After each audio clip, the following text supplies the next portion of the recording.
In the great nation of Marley, there once lived a man named Halos. Halos was said to be beautiful and strong, capable of shouldering all of the hopes and dreams of his people, and fully willing to put his life on the line to secure freedom for them. Though he was a mere human with no supernatural or extraordinary powers to boast of, Halos was profoundly courageous and took it upon himself to grasp victory in the Great Titan War against all odds. After an arduous struggle, he manipulated the enemy and slayed the devil of all Earth, the focal point of Marleyan pain and suffering and the crux of all of the evil that sprung from the oppressive force of Eldia. And this finally granted freedom for his formerly downtrodden kingdom and solidified his legacy as Marley's savior. Halos' spirit lives on in the hearts of every young Marleyan spurred on to continue the fight for prosperity and liberation, and to this day a statue of the great hero resides in Liberio as a monument to his beautiful spirit. A tribute to the man still celebrated as the ultimate ideal and the embodiment of Marley's divine soul. But is that celebration rooted in reality or perceived necessity? The truth is, the entirety of this story is a fabrication. A lie conducted between the Tiber family and Karl Fritz to spark Eldia's downfall and subsequent retreat into the walls of Paradis. And though the desired outcome was reached by all parties, the emotional and ideological embers of that myth still burn hot and bright. And the most lamentable thing is that this propaganda is nothing new. It's just been given a name and a fresh coat of paint. Because, in essence, this has been the case for thousands of years, and though this story was more so created to serve as an elegant cover-up, in an abstract sense it isn't 100% false, and it indirectly speaks of the origin of so much of this bloodshed. It is not known, and quite doubtful, that the actual individual named Halos ever really existed. But the symbol of Halos is very much alive and well as the beating heart of conflict. He exists on every battlefield, in every nation, in the wide-eyed aspirations of every young child thrust into a world they know nothing of to suffer for the sins of their fathers. He is everywhere, and he is bound in every way possible. Although originally a hero of Marleyan descent, Halos is very much a universal ideal and symbol representing the solitary person who bears it all. Almost always a victim in one way or another, even if that victimhood is dwarfed by the impact of their other deeds. And they take hold of this responsibility. Maybe to return home, maybe to die a martyr, maybe to accomplish the same things that the original Halos did, or maybe to act as a focal point for hopes and pain in the service of others. In a period of time consumed by war, violence is unfortunately perpetuated as the norm, as an honor and endeavor in and of itself. And the abstract idea of Halos is a disturbing tool that society glorifies to continue this chain.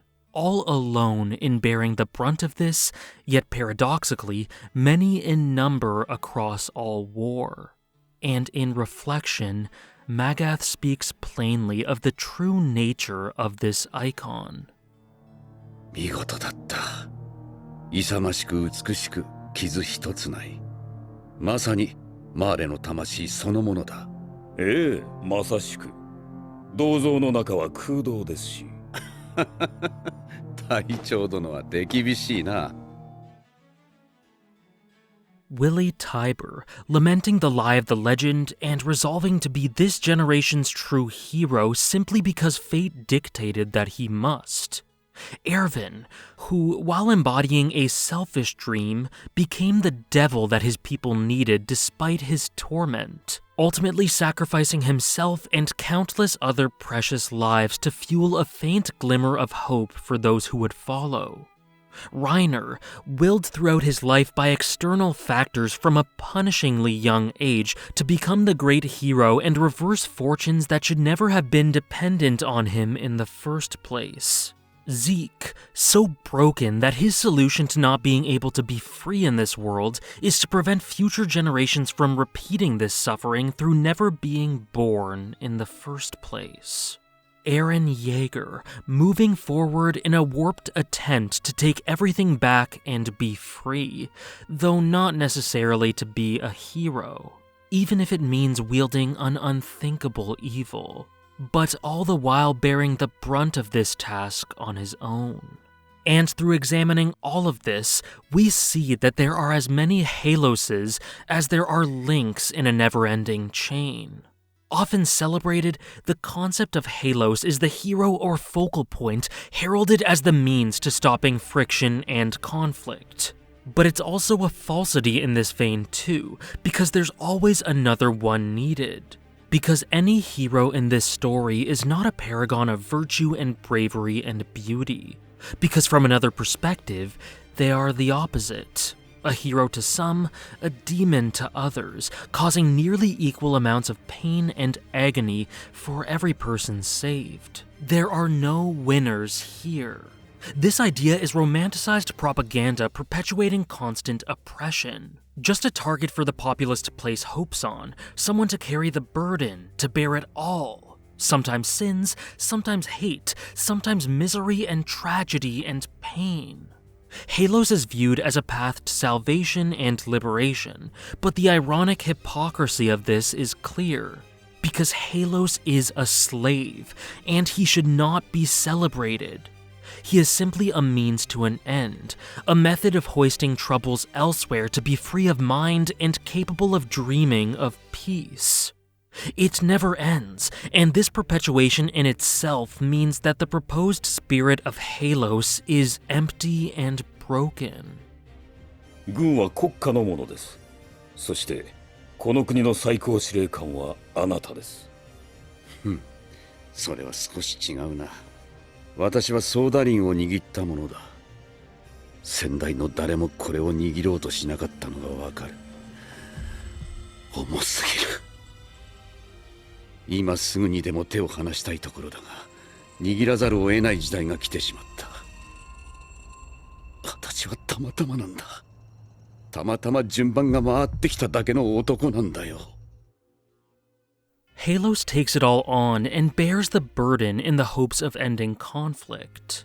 But the sad part is that this never comes to true fruition, because every generation has a Halos on every side in every battle. And while he exists through individuals, Halos isn't a singular person. He is a symbol and an ideal, a glorification to be revived for as long as strife exists. Halos is a necessity, and Halos is in chains much more binding than any of the populace he wishes to liberate.